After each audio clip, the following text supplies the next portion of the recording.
En el desierto del sur de Perú se halla uno de los grandes misterios de la humanidad. Unas inmensas líneas grabadas en el suelo. Animales, humanos y formas geométricas que cubren cientos de kilómetros cuadrados. Se ha dicho que son antiguos senderos, calendarios astronómicos y la prueba de que existen los extraterrestres. ¿Quién hizo esas líneas y qué significan? Hoy, una nueva generación de científicos busca respuestas desde arriba y bajo el suelo. Han descubierto pirámides ocultas y nuevas líneas. Y el sorprendente descubrimiento de un cuerpo sin cabeza que podría ser la clave para desentrañar los secretos de las líneas de Nazca.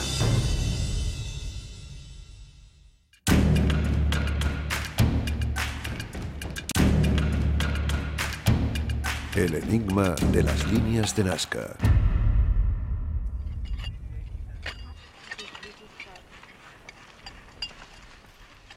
Hola, ¿qué habéis encontrado? Hemos encontrado un cráneo intacto y huesos enteros. No se habían tocado jamás y el cráneo está en buen estado. Es magnífico que siga intacto. La arqueóloga norteamericana Christina Conley está en el sur de Perú, excavando un asentamiento prehistórico. Desde hace 7 años, el equipo de Conley ha desenterrado importantes pruebas de una misteriosa civilización prehistórica conocida como los Nazca.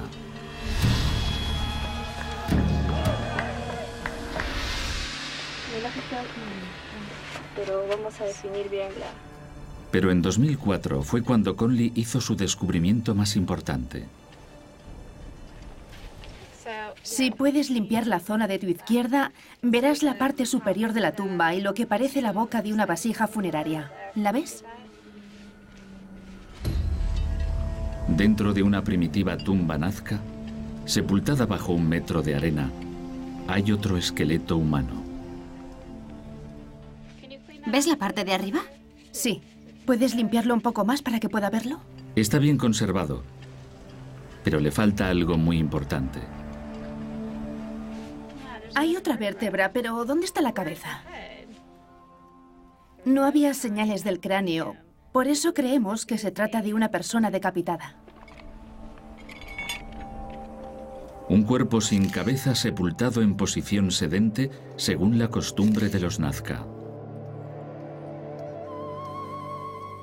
Es un misterio lo que le ocurrió a esta persona. ¿La decapitaron? Si es así, ¿por qué lo hacían? ¿Murió en una guerra? ¿Era parte de un sacrificio ritual? El descubrimiento de este esqueleto sin cabeza es extremadamente inusual.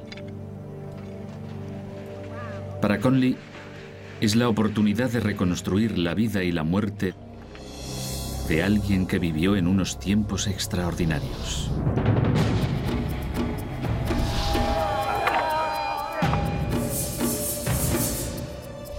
Un tiempo en el que las cabezas de los decapitados se enterraban bajo tierra. Hay docenas en una sola cripta.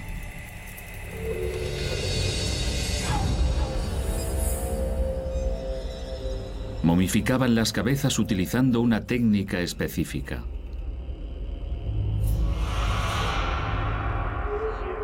La bioarqueóloga Elsa Tomazzo es experta en restos humanos antiguos.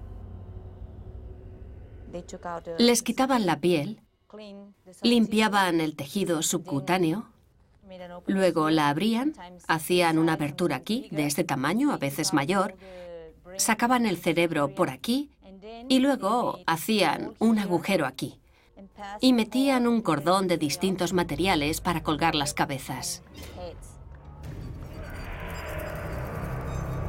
Las marcas en la frente muestran que cortaban los vasos sanguíneos. Pero para que corriera la sangre, la víctima acababa de morir o aún estaba viva.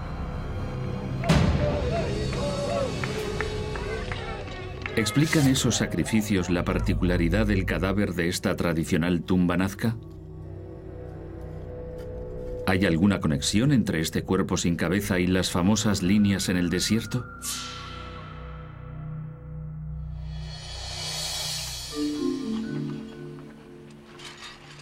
Sigamos, vamos a sacarlo. Encontramos también un cuenco entero. Era el ajuar funerario de esa persona, de ese individuo. La primera pista de este misterio es una bella vasija de cerámica enterrada al lado del cuerpo sin cabeza. Esas vasijas de cerámica contienen los secretos de esta antigua cultura.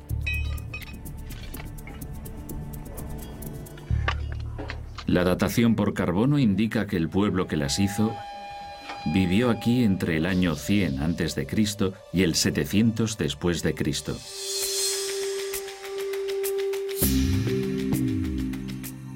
Su lenguaje no sobrevivió, pero miles de cerámicas funerarias pintadas dan pistas sobre el aspecto de esa gente, que comían e incluso cómo mataban.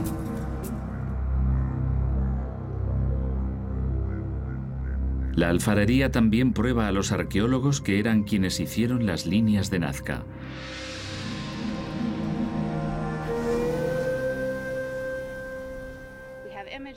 Las imágenes de las líneas son las mismas que hemos encontrado en las cerámicas, incluyendo una orca representada en las cerámicas y en las líneas. La orca, un poderoso dios del océano.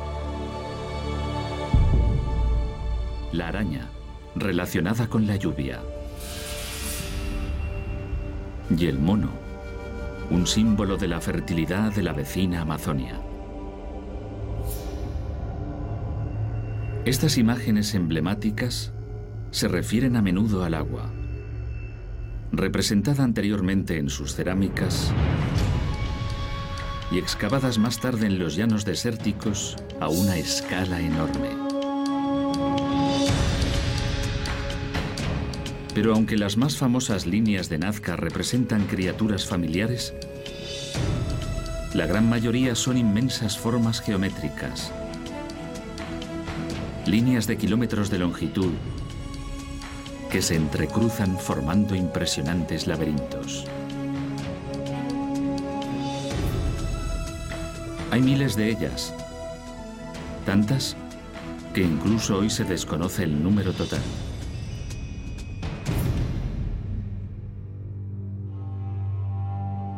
Las líneas de Nazca se encuentran en la zona del desierto que linda con las montañas de los Andes al sur de Perú.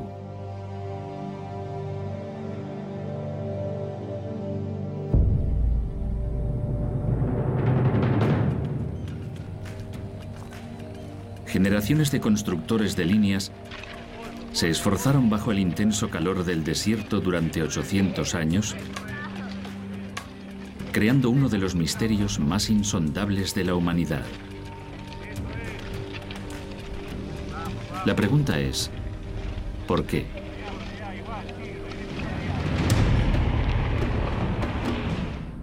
Durante los últimos 20 años, los científicos han peinado los antiguos asentamientos nazcas buscando respuestas. Con esas pequeñas pruebas, han formado la imagen de un sofisticado pueblo que habitaba en el desierto, conocido como los Nazca.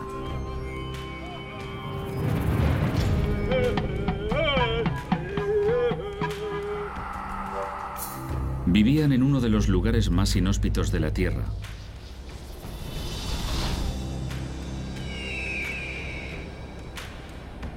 Y transformaron estrechas franjas de tierra fértil en oasis de verdor.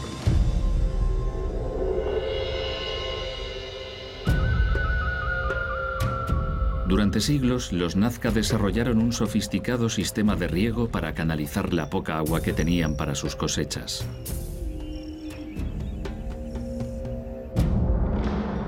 y construyeron vastos templos para venerar a los dioses y enterrar a sus muertos.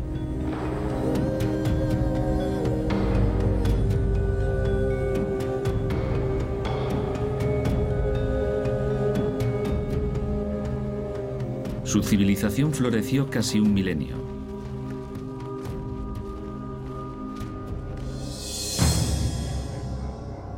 Pero en el año 700 después de Cristo, solo quedaron las líneas.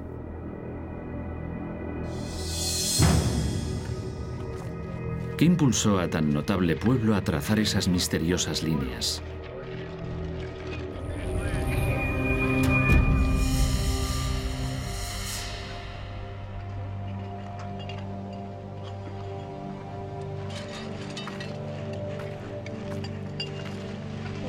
¿Y por qué dejaron un cuerpo decapitado y cientos de cabezas cortadas enterradas?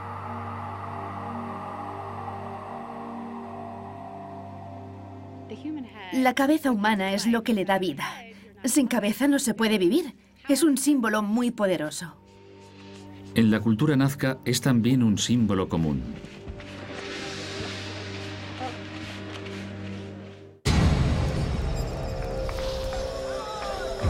Las pruebas están claras. Esos ingeniosos agricultores y constructores de las famosas líneas de Nazca también practicaban sacrificios humanos.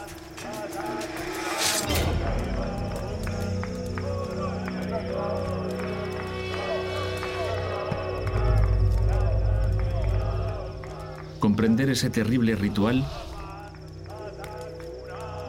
puede ser la sorprendente clave que descodifique las líneas de Nazca.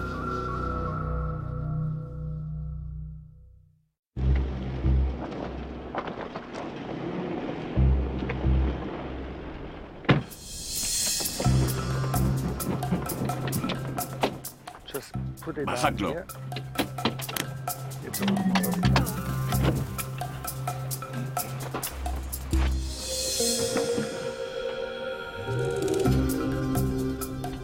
Han transportado especialmente este helicóptero robótico de alta tecnología desde Suiza.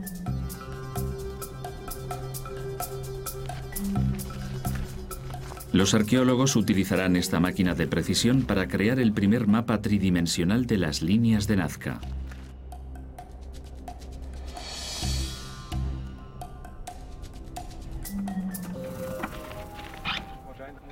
Puedes poner en marcha el motor.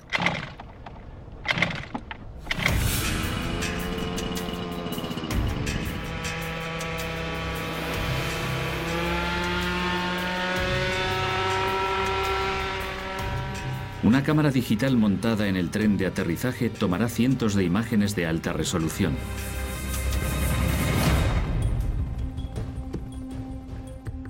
El modelo es muy detallado porque tenemos imágenes de muy alta resolución, desde unos 5 centímetros del suelo.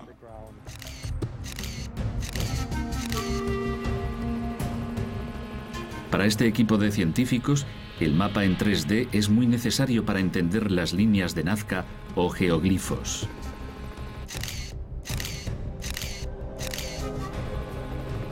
El mapa, que combina fotografías aéreas a gran y baja altitud, creará una imagen completa que relaciona esas enigmáticas líneas con el paisaje desértico y los antiguos asentamientos.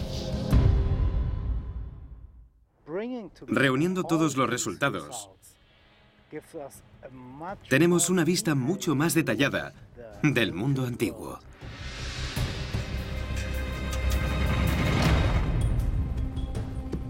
En unas horas, el helicóptero robótico completa un trabajo que habría llevado semanas desde el suelo.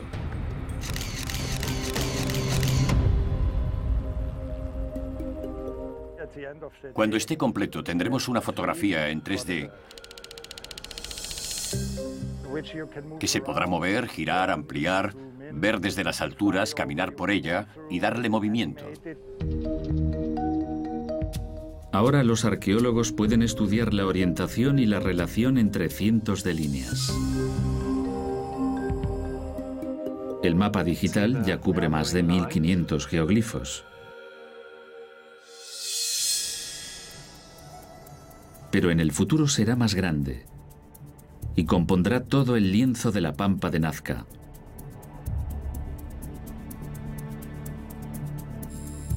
Y hará posible analizar algunos de los geoglifos más representativos. Los datos sobre la longitud y la latitud, la extensión, la zona, la elevación y la distancia a otros objetos permitirá a los científicos probar sus teorías sobre las líneas de Nazca frente a unas pruebas que no habían tenido hasta ahora. Si alguien tiene una nueva teoría y dice que estas líneas señalan fuentes de agua o montañas en el horizonte, nosotros podremos decir, ¿qué es esta línea? Y esta. Y las otras miles. Esto es muy práctico para probar teorías arqueológicas.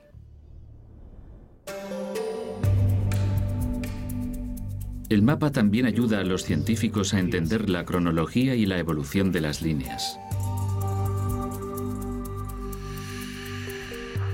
Combinando la datación por carbono con otros métodos de análisis, han sabido que los geoglifos cambiaron con el tiempo.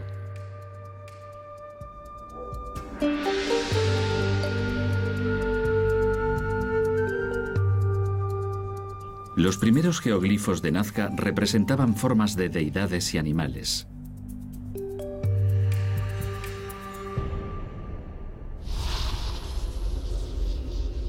Pero varios siglos después fueron mucho más grandes y las formas eran geométricas.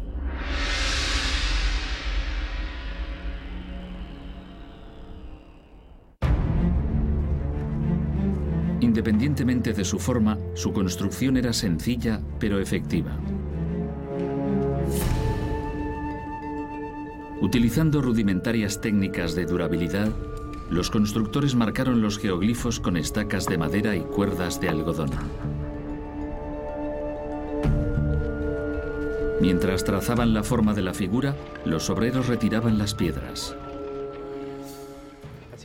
Como pueden ver, el suelo está cubierto de piedras oscuras y debajo hay un sedimento claro.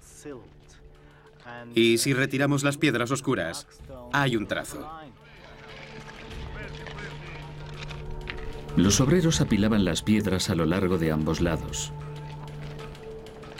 Ese límite ayudaba a preservar las líneas del viento, y el árido clima del desierto hacía lo demás, preservándolo durante siglos.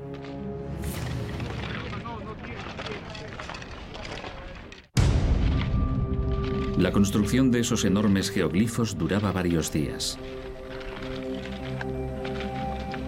Pero en las pampas no hay agua ni sombra.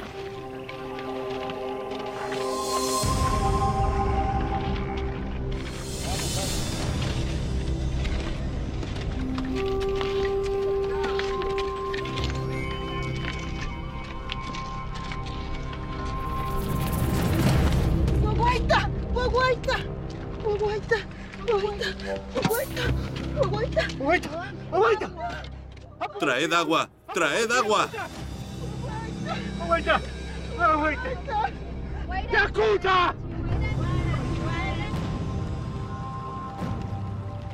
El agua era el bien más preciado para la antigua comunidad nazca. Y en el año 400 después de Cristo, un ciclo de sequías puso en peligro su existencia.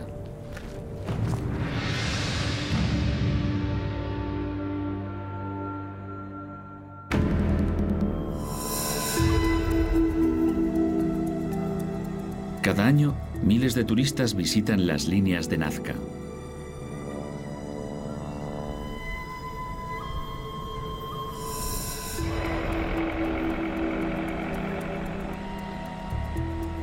La mayoría de los 24.000 habitantes del pueblo sigue viviendo de la agricultura.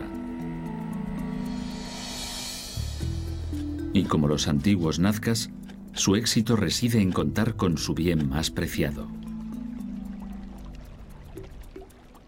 Aquí el agua es la vida. Es evidente el contraste entre las zonas que tienen agua, que son verdes, y las que no la tienen. Esas escasas franjas de tierra fértil son sorprendentemente productivas. Bajo condiciones adecuadas, Aquí prosperan cosechas de productos importantes como la patata y el maíz.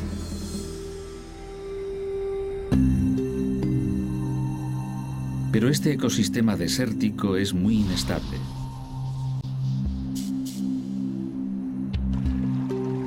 Los ríos fluyen y se secan con graves consecuencias para los agricultores.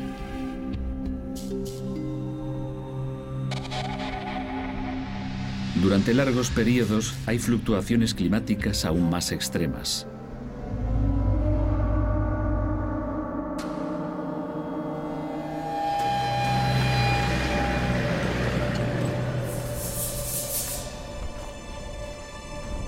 El especial ecosistema de esta región es lo que atrajo la atención del geomorfólogo Bernhard Eitel. Ahí puede haber algo. En las tierras altas al norte de Nazca, Eitel ha visto unos grandes parches amarillos en las empinadas faldas de la montaña. Para ojos menos expertos parecen simples variaciones de color. Pero para Eitel es una revelación.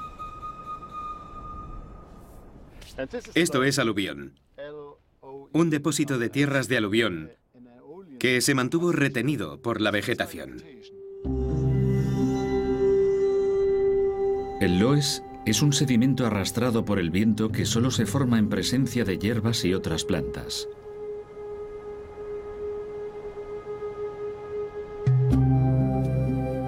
Entonces, ¿por qué está aquí?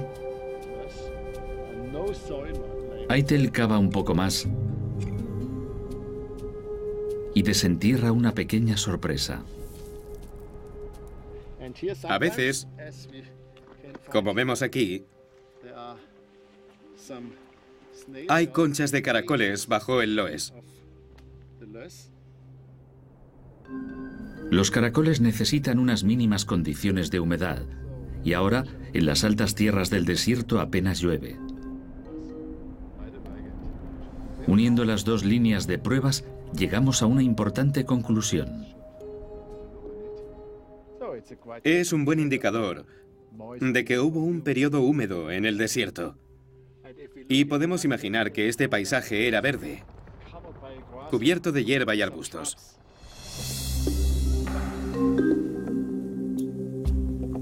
Hace unos 10.000 años, las tierras altas del desierto eran más húmedas y verdes que hoy.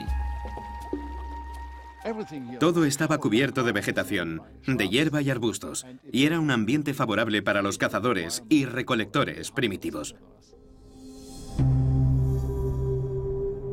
Este mundo fértil atrajo a los primeros humanos, pero fue un espejismo.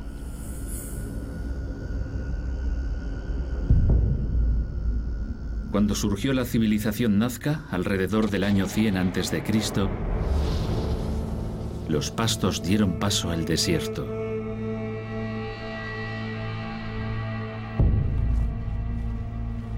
El clima aún se volvió más seco, y ese antiguo pueblo tuvo que soportar sequías durante varias décadas. Incluso en los años buenos el agua varía y dependen de las lluvias en las tierras altas para regar sus cosechas. Y si hay sequía, el agua no llega. La escasez de agua afectaba a todo, a las cosechas, a la alfarería y a su salud.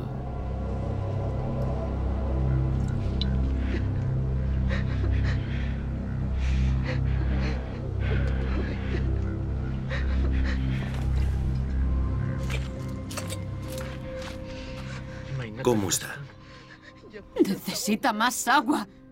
Necesita más agua.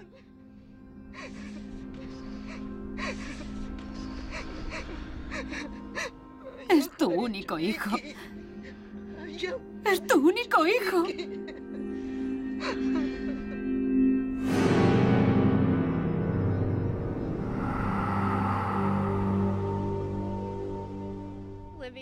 Al vivir en un ambiente como este, donde estás al límite de la supervivencia, la relación con las deidades es intensa, con aquellas que piensan que te pueden ayudar a seguir con vida. Este clima extremo impulsó a los nazcas a innovar, pero también a ejecutar terribles sacrificios. Eso puede revelar la verdad tras uno de los mayores misterios de la humanidad.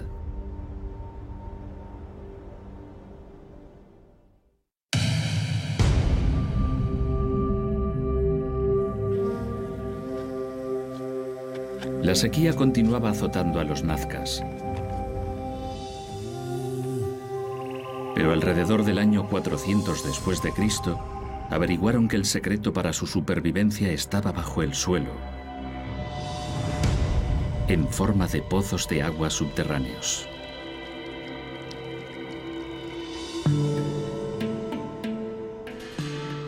Esos pozos en espiral son conocidos como puquios. Zanjas recubiertas de piedra conducen el agua a los cultivos de los valles.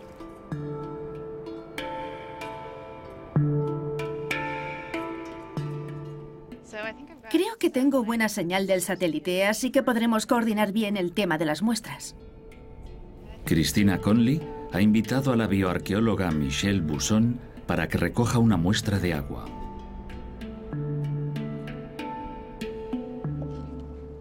El nivel del agua es muy bajo. Sí, pero está muy limpia. Parece limpia. Es una buena muestra. Vamos a comprobarlo. Excelente.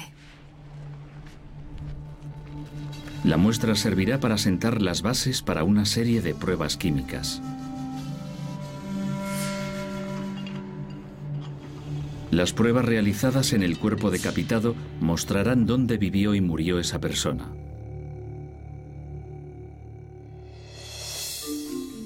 Bien, veamos qué tenemos aquí. Es un individuo muy bien conservado.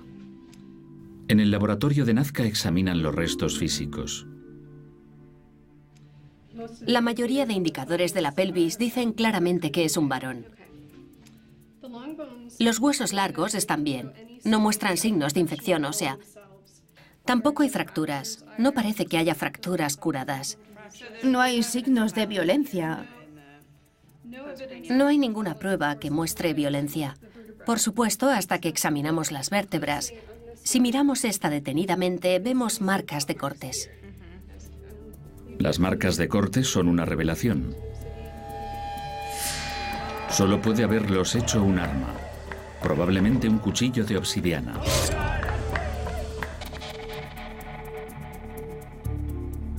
Esto confirma que el hombre fue decapitado. Está muy claro en los restos.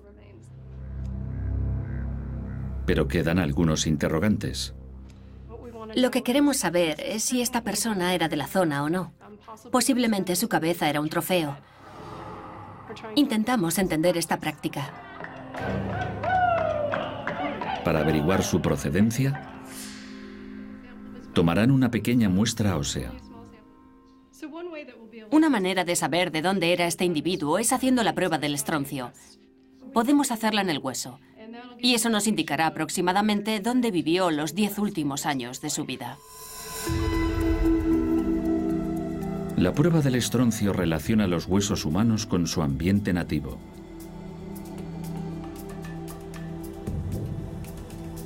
Si el hombre sin cabeza era de Nazca, el ambiente del desierto estará literalmente escrito en sus huesos. Cuando conozcan su procedencia, los arqueólogos tendrán una idea más clara de por qué fue asesinado.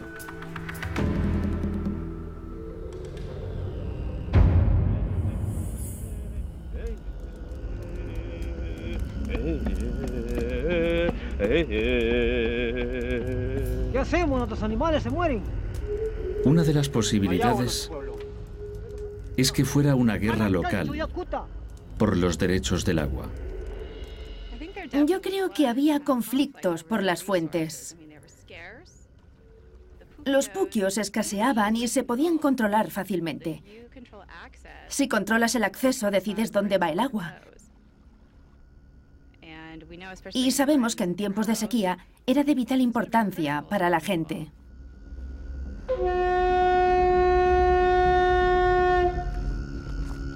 Quien controlara los puquios del pueblo de Nazca controlaba su destino.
¿Fue ese el motivo por el que el cuerpo decapitado perdió su cabeza?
En el desierto, la muerte es un hecho cotidiano.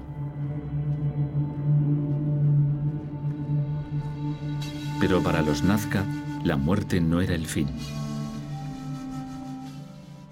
Lo veían como una regeneración y creían que iban a otro lugar.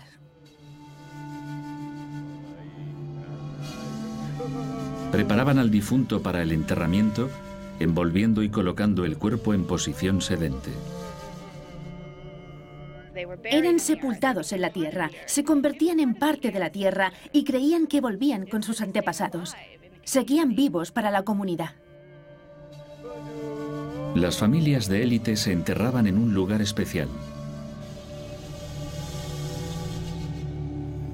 Es un lugar sagrado donde la cultura nazca alcanzaba sus mayores alturas.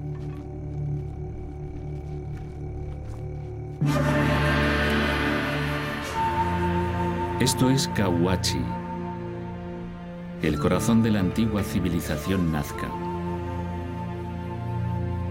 Más de 40 edificios ceremoniales están sepultados bajo la arena arrastrada por el viento.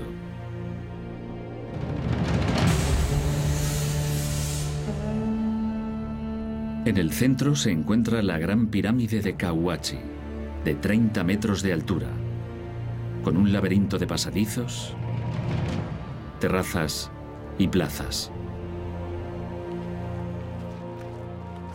Los peregrinos venían aquí para celebrar ceremonias en honor de los muertos y de los dioses de Nazca.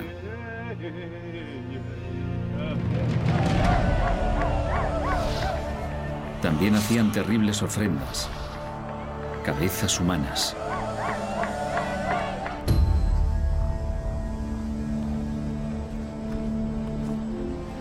Durante 3 décadas, el arqueólogo Giuseppe Orefici ha hallado docenas de cabezas, pero no cuerpos decapitados.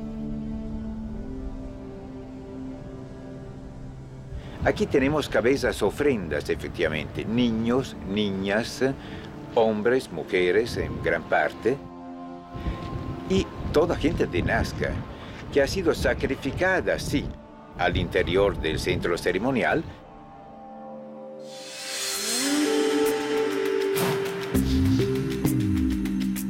A pocos kilómetros del centro ceremonial se encuentra la mayor concentración de geoglifos del mundo.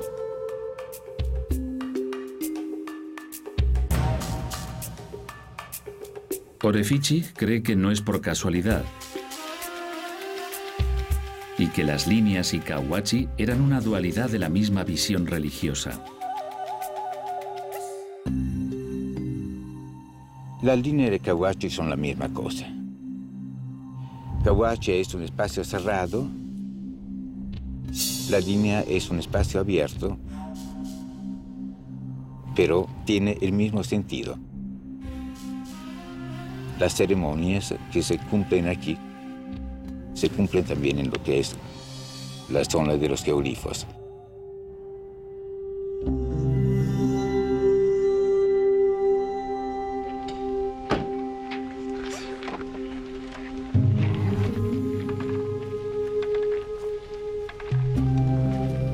Igual que Orefici, Johnny Isla sospechaba desde hace mucho que las líneas se utilizaban para propósitos religiosos. Esta vez nos vamos a ir hacia esa dirección. Isla ha estado investigando varios montículos de piedras con forma trapezoidal. Nosotros hemos realizado trabajos en 12 sitios diferentes donde hemos encontrado el mismo patrón de plataformas asociadas a los trapecios. Durante años la gente creyó que eran tumbas. Pero las excavaciones de Isla descubrieron algo sorprendente.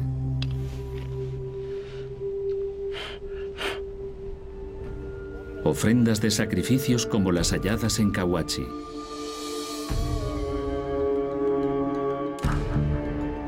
Alimentos y cerámicas para ofrendas. Bacán, un fragmento.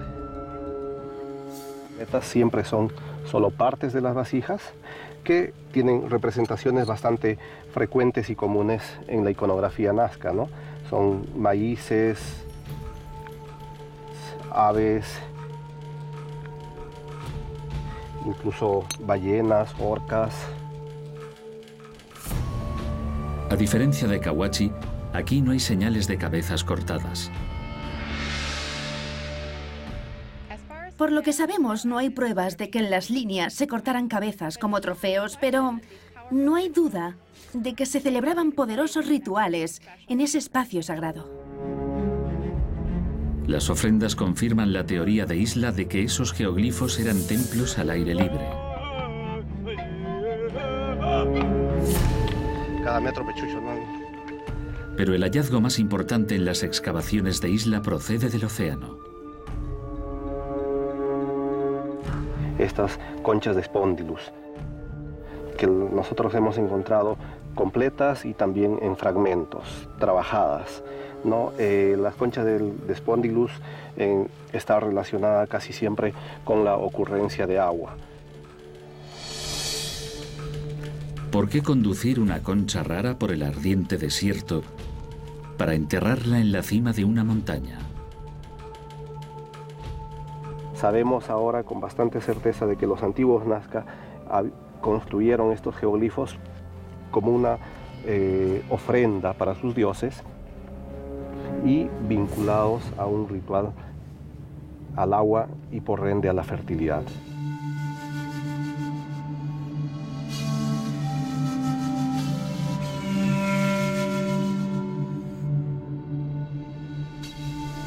El agua y la fertilidad. En una región propensa a sequías extremas, no debe haber mayor preocupación.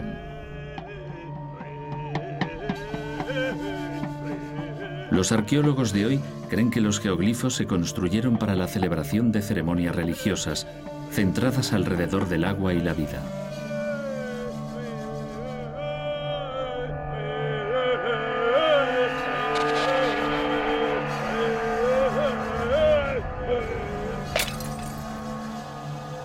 Romper las ofrendas reafirma el sacrificio. Para los nazcas, el acto era un pacto con sus dioses. Vinieron a estas pampas para hacer los geoglifos y rogar a los dioses la lluvia y la fertilidad. Y esa es la función más probable de esos geoglifos.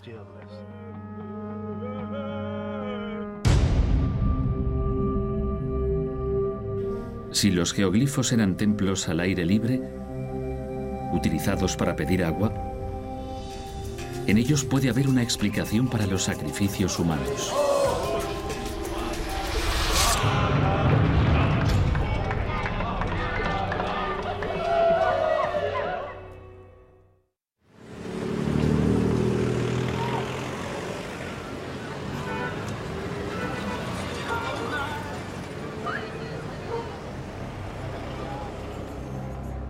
Hola, ¿tienes ya algunos resultados?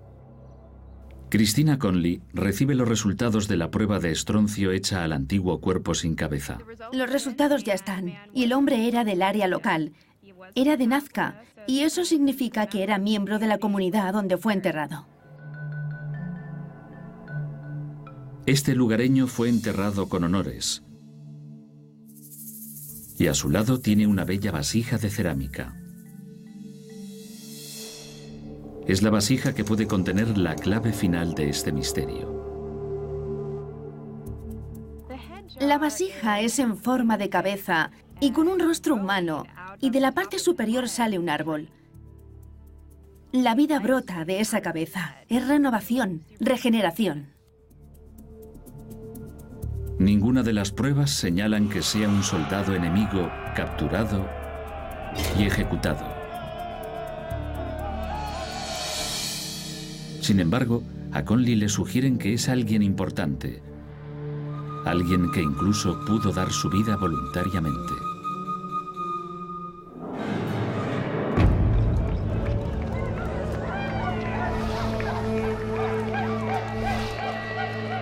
El mundo nazca giraba alrededor de sus poderosos dioses, que podían causar la sequía o hacer que los ríos fluyesen otra vez.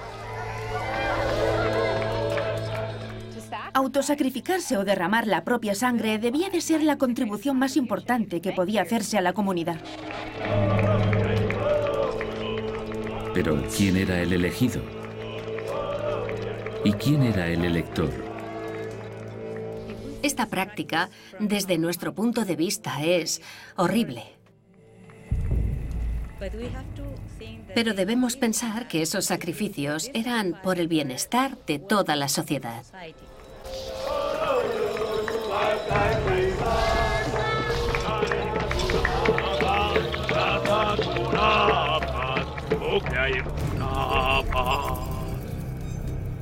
Necesitamos un sacrificio más fuerte. Yoja. Entonces sacrificadme a mí.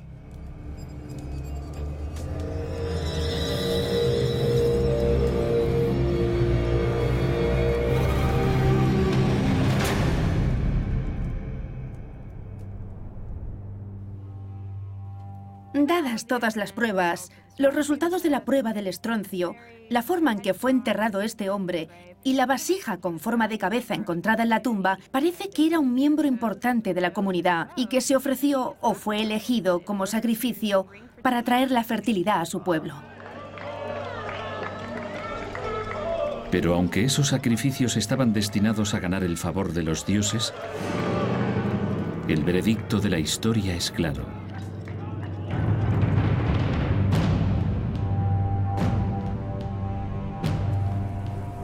En el año 700 después de Cristo, la sociedad nazca declinó.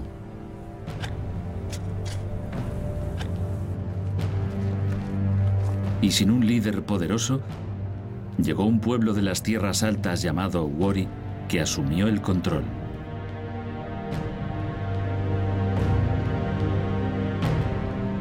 La cultura nazca se desvaneció en la historia.